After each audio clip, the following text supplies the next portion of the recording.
কোটা আন্দোলনকে কেন্দ্র করে এখন পর্যন্ত বিএনপির ৯,০০০-এর বেশি নেতাকর্মীকে গ্রেপ্তার করা হয়েছে বলে দাবি করেন বিএনপি মহাসচিব মির্জা ফখরুল ইসলাম আলমগীর। বলেছেন, নেতাকর্মীদের চোখ ও হাত পা বেঁধে শারীরিক নির্যাতন করে স্বীকারোক্তি আদায়ের চেষ্টা চলছে। সাবেক এমপি মন্ত্রী সহ বিএনপির সিনিয়র অনেক নেতারা অসুস্থ হওয়া সত্ত্বেও তাদের নিষিদ্ধ সন্ত্রাসীদের মতো ৫-৭ দিন করে রিমান্ডে নির্যাতন করা হচ্ছে। রোববার গণমাধ্যমে পাঠানো এক বিবৃতিতে তিনি এসব অভিযোগ করেন। তিনি আরও বলেন, গ্রেপ্তারকৃত সাবেক এমপি মন্ত্রীসহ বিএনপির সিনিয়র নেতারা অসুস্থ হওয়া সত্ত্বেও তাদের নিষিদ্ধ সন্ত্রাসীদের মতো ৫-৭ দিন করে রিমান্ডে নির্যাতন করা হচ্ছে।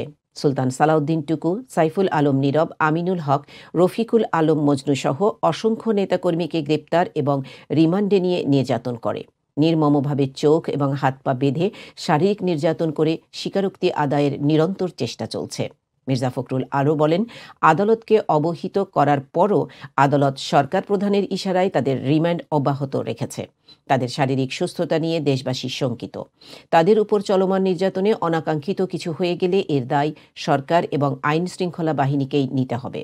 জেলখানার ভেতরেও নেতাকর্মীদেরকে নির্মম নির্যাতনের মধ্যে রাখা হয়েছে, যা অত্যন্ত অমানবিক এবং আইনের পরিপন্থী। পুলিশ হেফাজতে নির্যাতন মানবতাবিরোধী অপরাধ। তিনি আরও বলেন, কোটা সংস্কার আন্দোলনকে নিয়ে সরকার দ্বিমুখী নীতি অবলম্বন করছে। একদিকে সরকারের পক্ষ থেকে বলা হচ্ছে, নিরীহ ছাত্রছাত্রী এবং কোটা সংস্কারের নেতাদের নির্যাতন করা হবে না। অপরদিকে প্রতিনিয়ত সাধারণ শিক্ষার্থীদের গ্রেপ্তার অব্যাহত রাখা হয়েছে।